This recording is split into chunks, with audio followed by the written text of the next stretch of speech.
Topic है chromosome. गुणसूत्र। गुणसूत्र क्या है? Chromosome chromosome rod shaped, thin पतले, thread like, elastic and condense होने वाली संरचनाएं होती है जो न्यूक्लियर शेप के अंदर केंद्रक द्रव्य में पाए जाते हैं। सेल डिवीजन के समय मेटाफेज के अंदर ये सुस्पष्ट दिखाई देते हैं क्रोमोसोम्स। इस फेज में 0.1 म्यू से 30 म्यू लंबे होते हैं। टेलियन स्पीसीज में इनकी लंबाई 30 म्यू होती है। डाइकोट प्लांट की अपेक्षा मोनोकोट प्लांट्स के अंदर क्रोमोसोम अधिक लंबे होते हैं। एंड एनिमल्स के बजाय प्लांट्स के अंदर क्रोमोसोम अधिक लंबे होते हैं।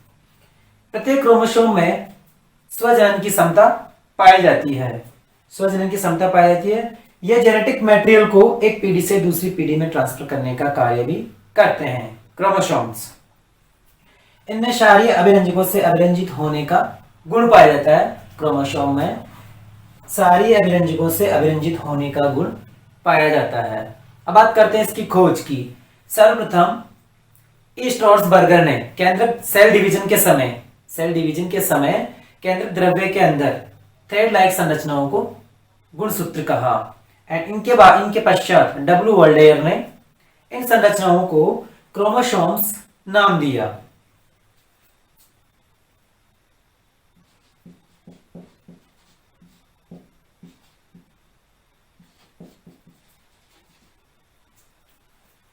स्ट्रॉसबर्गर ने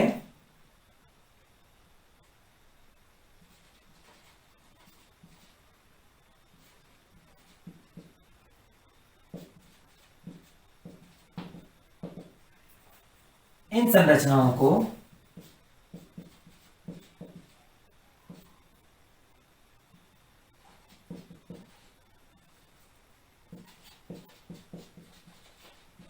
न्यूक्लियर शेप में थ्रेड लाइक संरचनाओं को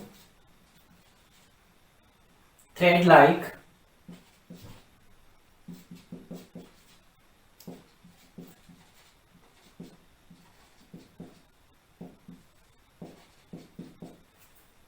गुणसूत्र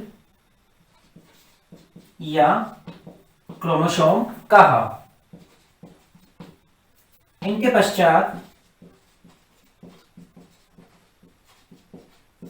पश्चात डब्ल्यू वर्ल्डेयर ने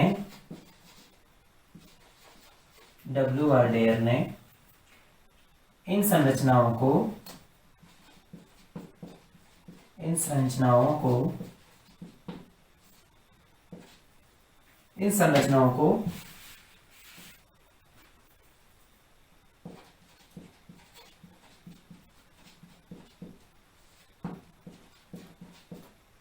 chromosomes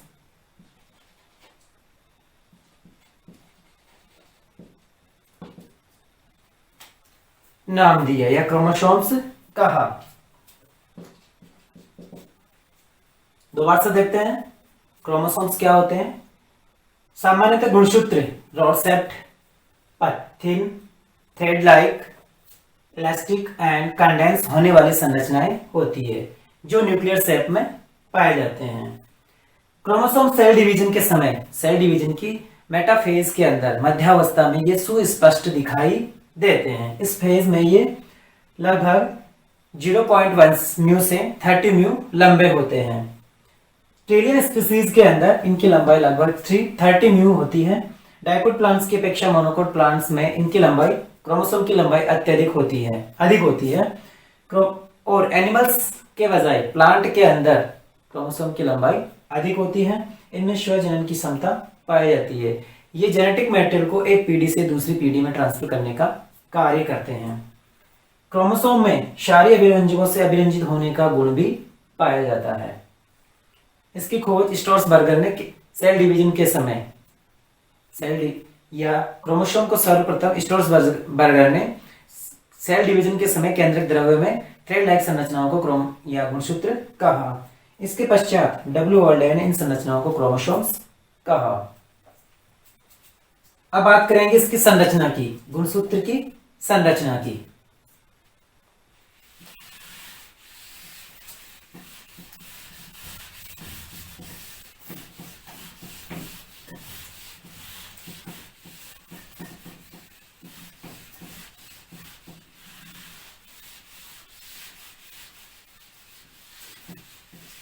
structure of chromosome.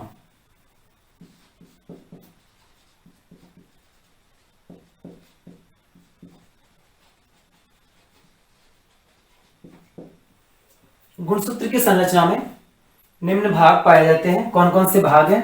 First है पेलिकल, पेलिकल और मैट्रिक्स। सेकंड है क्रोमोनिमेटा,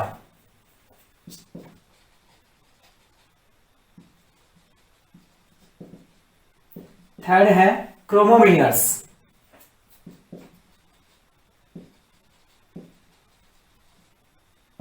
फोर्थ है प्राइमरी कंस्ट्रक्शन और सेंट्रोमियर।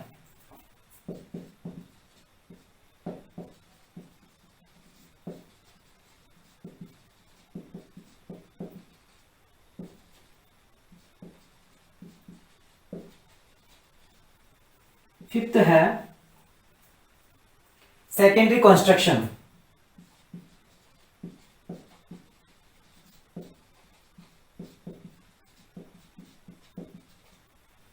सिक्स है टीलोमियर्स, अंतखंड।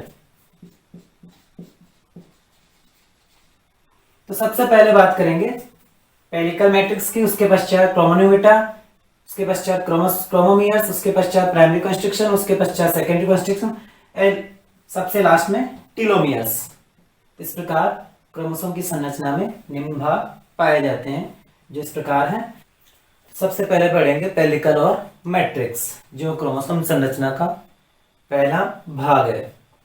पेलिकल, प्रत्येक क्रोमोसोम एक पतली कलरलेस लिमिटिंग मेम्ब्रेन द्वारा घिरा रहता है, जिसे पेलिकल कहते हैं। पेलिकल के अंदर जेली लाइक एमोर्फस पदार्थ मैट्रिक्स पाया जाता है, जिसमें क्रोमोनिमेटा पाए जाते हैं।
पेलिकल और मैट्रिक्स, प्रत्येक क्रोमोसोम एक पतली कलरलेस लिमिटिंग मेम्ब्रेन द्वारा घिरा रहता है, जिसे पेलिकल और मैट्रिक्स कहते हैं। सॉरी, पेलिकल कहते हैं। पेलिकल के अंदर जेली लाइक एमोर्फस मटेरियल पाया जाता है, जिसमें क्रोमोनिमेटा पाए जाते हैं। अब पढ़ेंगे क्रोमोनिमेटा के बारे में। सेकंड भाग है इसका, क्रोमोनिमेटा।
क्रोमोनीमेटा मैट्रिक्स में धसी हुई अवस्था में पाए जाने वाले दो एक समान लंबे अत्यधिक कुंडलित सूत्र क्रोमोनीमेटा कहलाते हैं। ये सूत्र अत्यधिक कुंडलित होकर कोइलिन होकर सिंगल थ्रेड के रूप में भी दिखाई देते हैं। सूत्रों का आकार इन थ्रेड्स का आकार 800 एंगस्ट्रॉम होता है।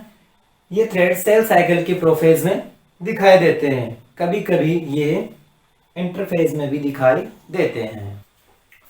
क्रोमोसोम संरचना का अगला भाग है क्रोमोमियर्स।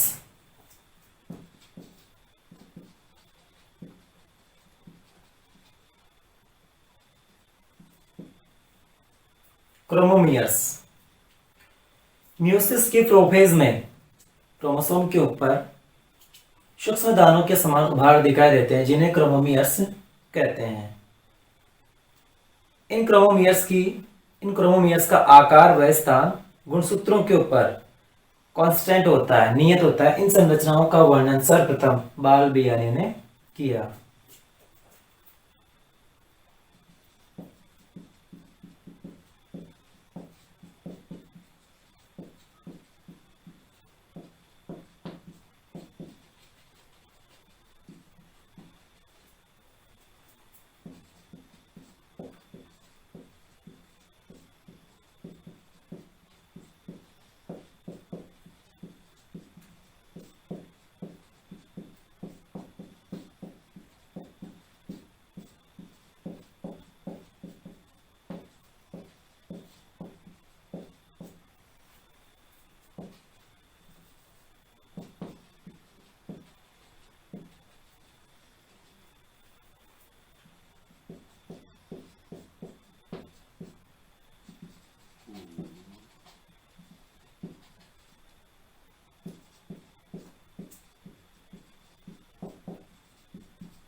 क्रोमोमियर्स म्यूसिस की प्रोफेज में क्रोमोसोम पर सूक्ष्म दानों के समान उभार दिखाई देते हैं, जिन्हें क्रोमोमियर्स कहते हैं। क्रोमोसोम पर इन क्रोमोमियर्स का आकार व स्थिति कांस्टेंट होती है। इन संरचनाओं का वर्णन सर्वप्रथम बालबियाने ने किया। इसका अगला फोर्थ भाग है primary constriction and centromere. Fourth part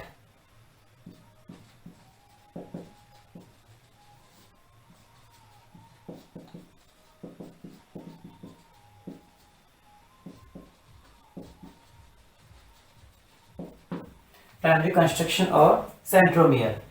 chromosome का हल्का अभिरंजित भाग जो अत्यधिक या जो संकुचित दिखाई देता है उसे प्राइमरी कंस्ट्रक्शन कहते हैं। प्राइमरी कंस्ट्रक्शन के ऊपर इसके ऊपर काइनेटोकोर या सेंट्रोमियर पाया जाता है। प्राइमरी कंस्ट्रक्शन ही क्रोमोसोम की आकृति का निर्धारण करता है। क्रोमोसोम की दोनों आर्म्स गुणसूत्रों की दोनों भुजाएं सेंट्रोमियर के द्वारा जुड़ी हुई रहती है।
प्राइमरी कंस्ट्रक्शन और सेंट्रोमियर, क्रोमोसोम का हल्का अभिरंजित भाग जो संकुचित कंडेंस्ड दिखाई देता है, जिसे प्राइमरी कंस्ट्रक्शन कहते हैं। इस पर सेंट्रोमियर व काइनेटोकोर पाया जाता है। इसकी स्थिति कांस्टेंट नियत होती है। क्रोमोसोम की दोनों अंश सेंट्रोमियर के द्वारा जुड़ी हुई रहती है। इसमें रिपीटेड डीएनए भी पाया जाता है, जिसे सेंट्रोमियरिक हेट्रोक्रोमेटिन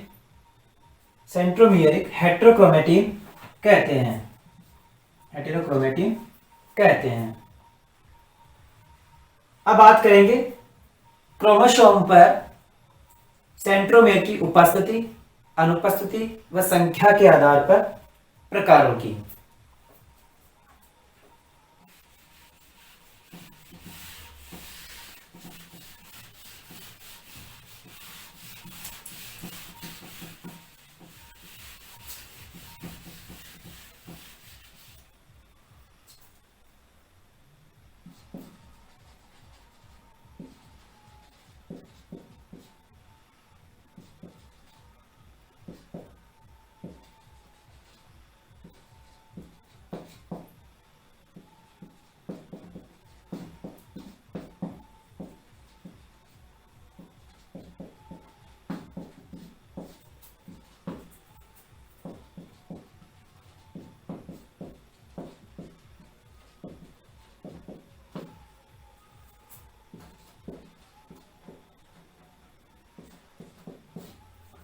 पहला है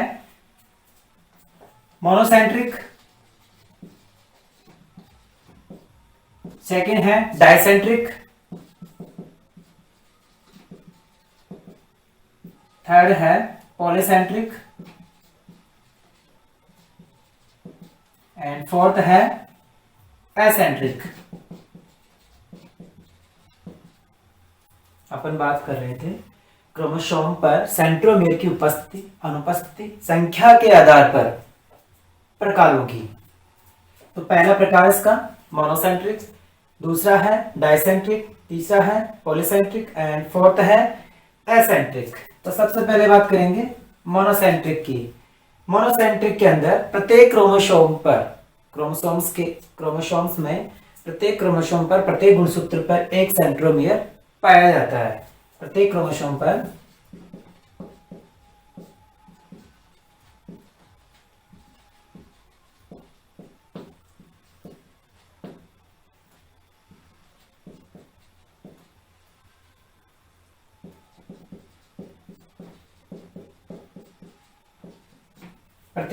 पर एक सेंट्रोमियर पाया जाता है।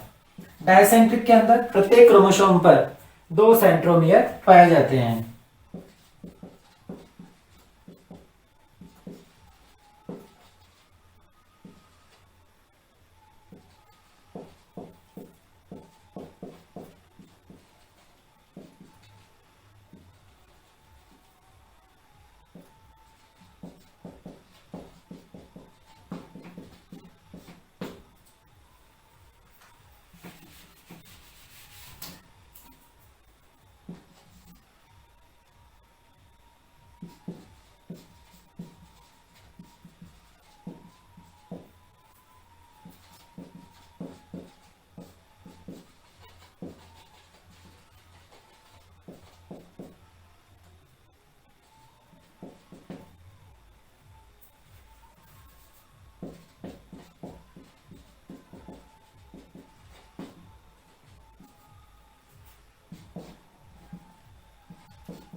सबसे पहले बात करेंगे मोनोसेंट्रिक की। प्रत्येक क्रोमोसोम में एक सेंट्रोमियर पाया जाता है। डाइसेंट्रिक में प्रत्येक क्रोमोसोम पर दो सेंट्रोमियर की उपस्थिति।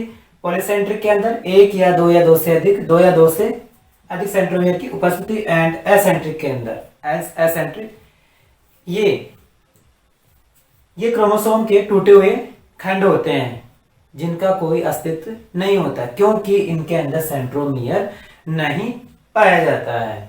एसेंट्रिक के अंदर सेंट्रोमियर एब्सेंट होता है। अब बात करेंगे सेंट्रोमियर की स्थिति। क्रोमोसोम पर सेंट्रोमियर की स्थिति के आधार पर क्रोमोसोम के प्रकार की।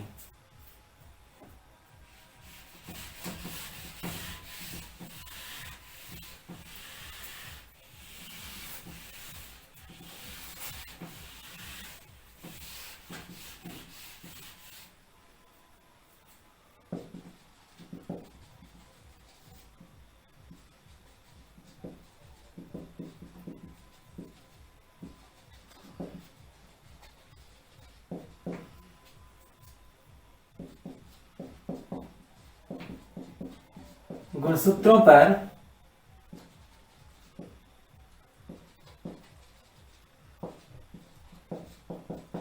स्थिति के आधार पर गुणसूत्रों के प्रकार।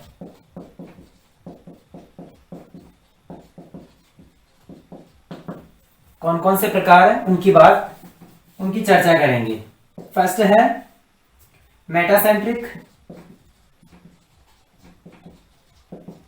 सेकंड है सब मेटासेंट्रिक,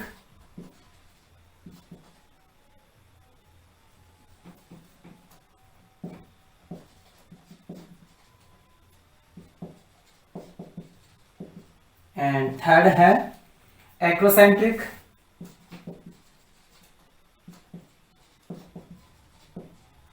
फोर्थ है टीलोसेंट्रिक।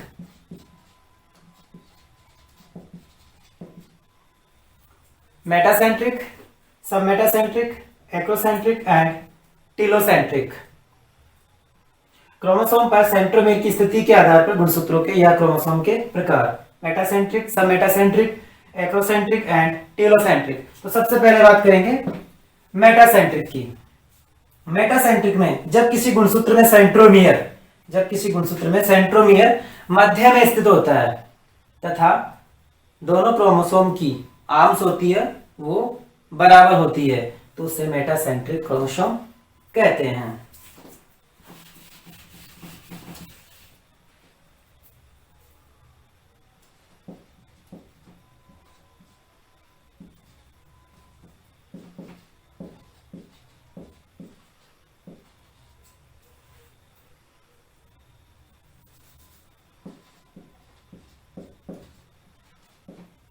इस प्रकार के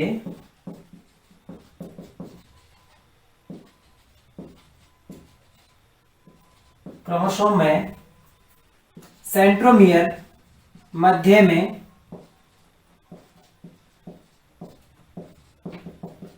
स्थित होता है, मध्य में स्थित होता है तथा क्रोमोसोम की दोनों भुजाएं समान होती है।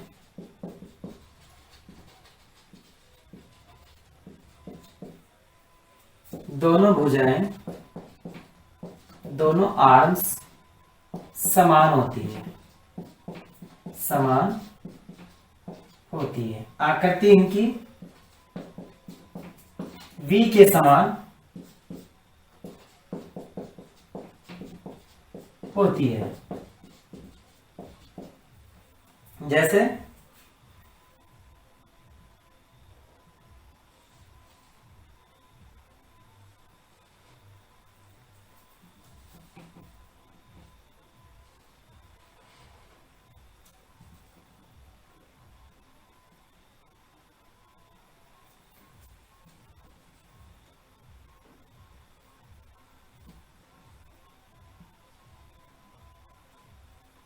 आकृति इनकी वी के समान होती है।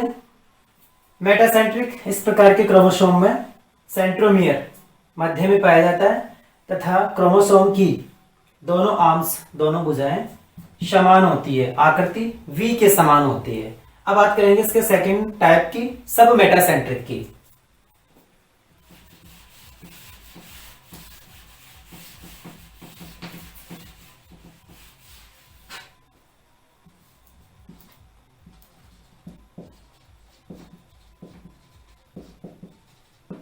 सब मेटासेंट्रिक, इसमें इस प्रकार के क्रोमोसोम में सेंट्रोमियर मध्य स्थिति से थोड़ा हटकर दूर होता है। इसकी आकृति एल के समान होती है, अंग्रेजी वर्णमाला के एल के समान होती है।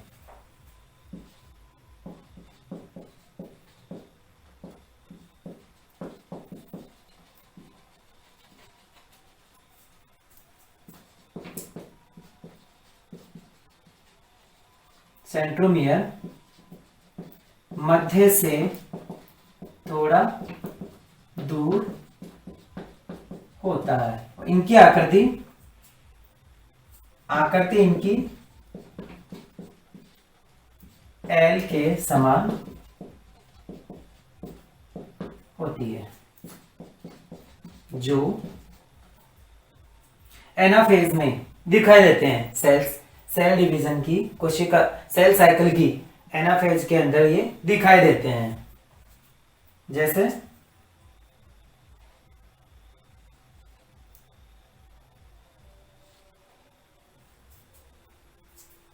इनकी आकृति एल के समान दिखाई देती है।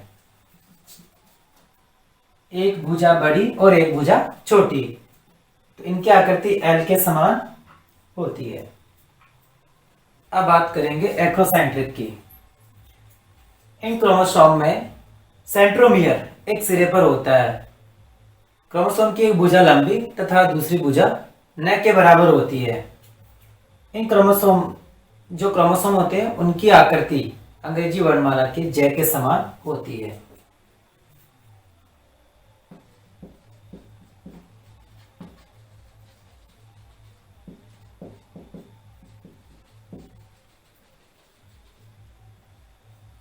इन क्रोमोसोम में सेंट्रोमियर एक सिरे पर होता है।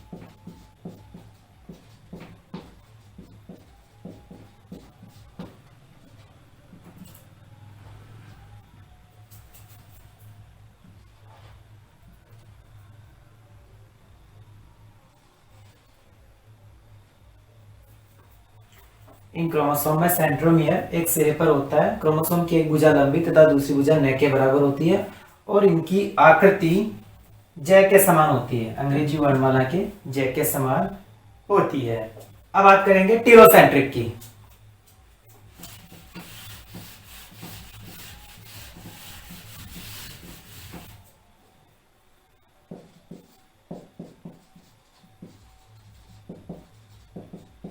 टीरोसेंट्रिक,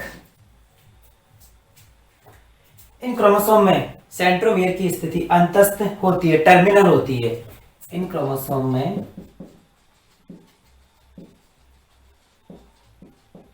सेंट्रोमियर की स्थिति अंतस्थ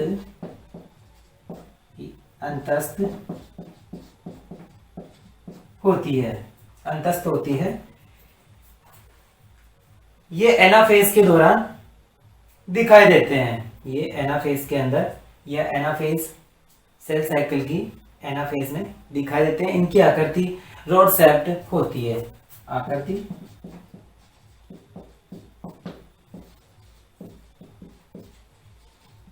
रॉड शेप्ड होती है।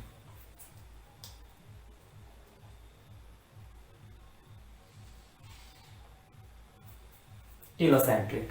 इन क्रोमोसोम में सेंट्रोमियर की स्थिति पोजीशन अंतस्थ होती है, टर्मिनल होती है, आकृति रोडसेप्ट होती है। क्रोमोसोम की संरचना का अगला भाग है secondary constriction.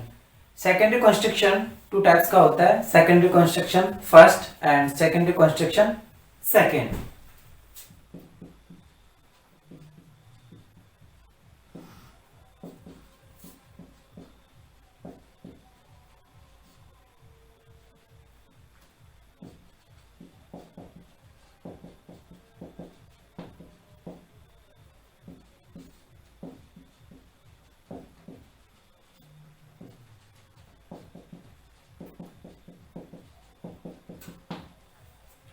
Secondary constriction first, secondary constriction second. Secondary constriction first, इसे न्यूक्लियोलस ऑर्गेनाइजिंग रीजन भी कहते हैं। यह रीजन सेल साइकिल के इंटरफेस के दौरान न्यूक्लियोलस का निर्माण करता है। इस क्षेत्र में जो क्रोमेटिन होते हैं वो नॉन कोलेड होते हैं तथा हल्के अभिरंजित होते हैं।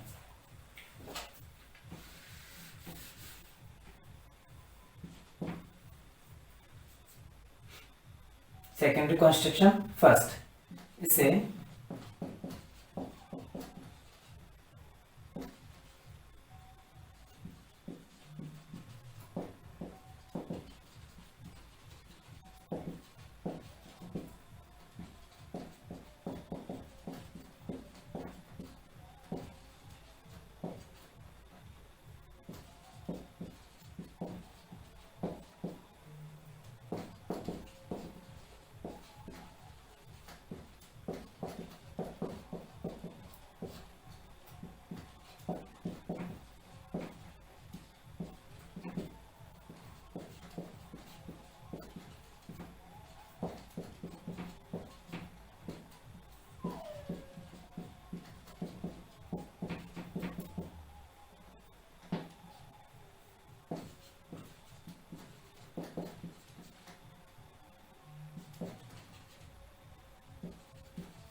सेकेंडरी कंस्ट्रक्शन फर्स्ट, इसे न्यूक्लियोलस ऑर्गेनाइजिंग रीजन भी कहते हैं।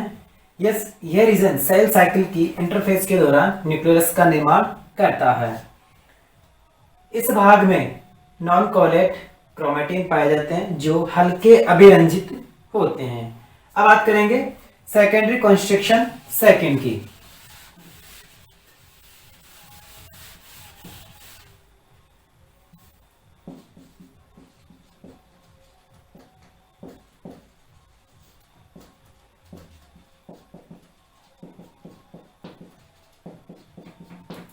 सेकेंडरी कंस्ट्रक्शन सेकेंड, ये गुणसूत्र खंडों के टूटने व पुनः संयोजित होने से बनते हैं। ये खंडों के टूटने व पुनः संयोजित होने से बनते हैं।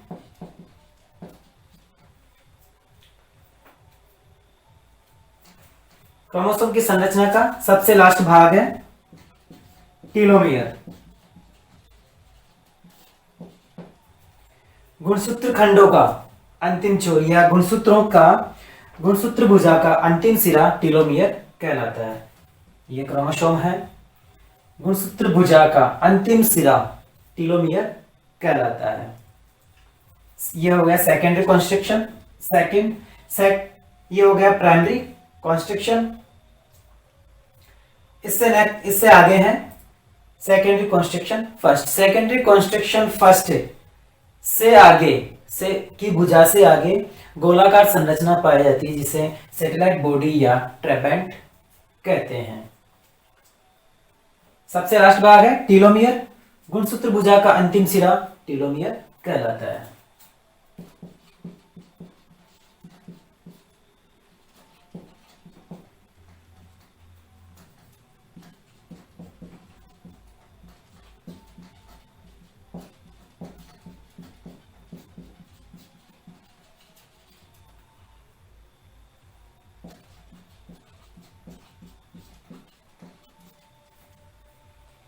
गुणसूत्र भुजा का अंतिम सिरा टेलोमियर कहलाता है।